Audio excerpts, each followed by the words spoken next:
The arena lights shimmered over the canvas, reflecting off championship gold and restless eyes in the crowd. This wasn't just another fight night, this was a proving ground. A WBC lightweight world title eliminator, a doorway to redemption for one man and validation for another.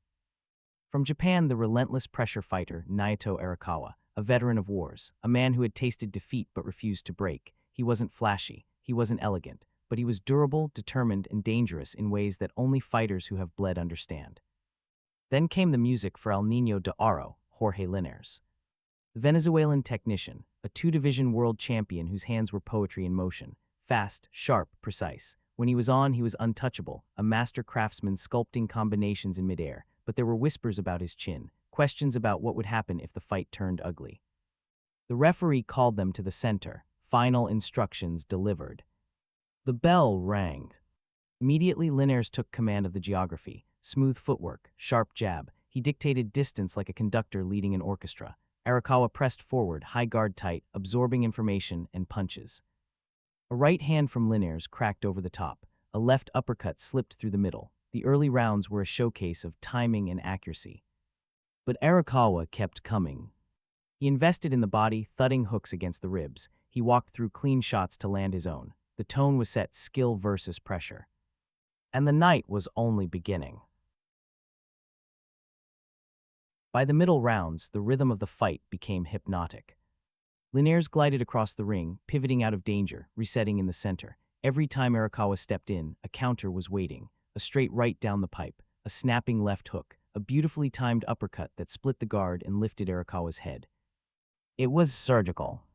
Linares' combinations flowed in bursts, 3 punches, 4 punches, sometimes 5, and then he was gone before the return fire could fully land. His offensive arsenal was dazzling, the kind of skill that makes commentators lean forward and shake their heads in admiration. But Arakawa was not discouraged. He kept digging to the body, hook after hook buried into the midsection. He knew he couldn't match the Venezuelan's speed, so he tried to slow it. His pressure wasn't reckless. It was steady, relentless, psychological. The crowd began to appreciate the dynamic unfolding before them, one man creating art, the other creating attrition. Round 6 brought a moment of brilliance. A perfectly placed left uppercut from Linares landed flush. The arena gasped. Arakawa blinked, momentarily stunned, but he didn't fall. He reset. He marched forward again. That was the story of the fight. Linares winning rounds cleanly, Arakawa winning respect with heart. The scorecards were tilting heavily toward the Venezuelan, but the pressure never disappeared, and in boxing, it only takes one moment for control to slip away. As the fight entered the championship stretch, fatigue began whispering into both corners. Linares was ahead clearly. His counters were sharp, his timing crisp, his defense disciplined, but Arakawa's persistence was beginning to leave marks. The Japanese warrior's face showed swelling, yet his spirit remained untouched. Then came the clash. A sudden collision of heads in round 8. Linares stepped back, and blood trickled from above his right eye. The arena shifted. Cuts change fights. Suddenly Arakawa had something tangible, vulnerability. He pressed harder, throwing combinations with urgency, hooks to the body, short uppercuts inside. He leaned into Linares, testing not just his defense but his composure. If the fight were stopped, it would go to the scorecards. And Linares knew he was comfortably ahead. The Venezuelan responded not with panic, but with precision. He met aggression with counters. A clean right hand snapped Arakawa's head back. A tight combination upstairs forced him to reset. But the tension was undeniable now. Blood streaked down Linares' cheek as he circled away. Arakawa pursued, sensing opportunity. The crowd buzzed with every exchange. It was no longer just about skill. It was about control under fire. Linares steadied himself, refused to linger in the pocket too long, and returned to the center of the ring, reclaiming territory inch by inch. The storm had arrived, but the champion's poise had not abandoned him. Round 10. The final chapter. They touched gloves, a silent acknowledgement of shared battle, 10 rounds of skill and will, of precision and perseverance.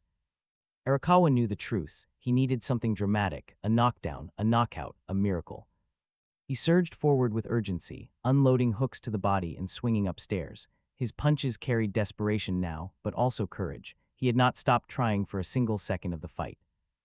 Linares, blood still visible near his eye, responded like a seasoned master. He He pivoted off the ropes, snapping a straight right that halted Arakawa mid-step. A crisp left hook followed. He moved his feet, reclaimed distance, and reset the tempo.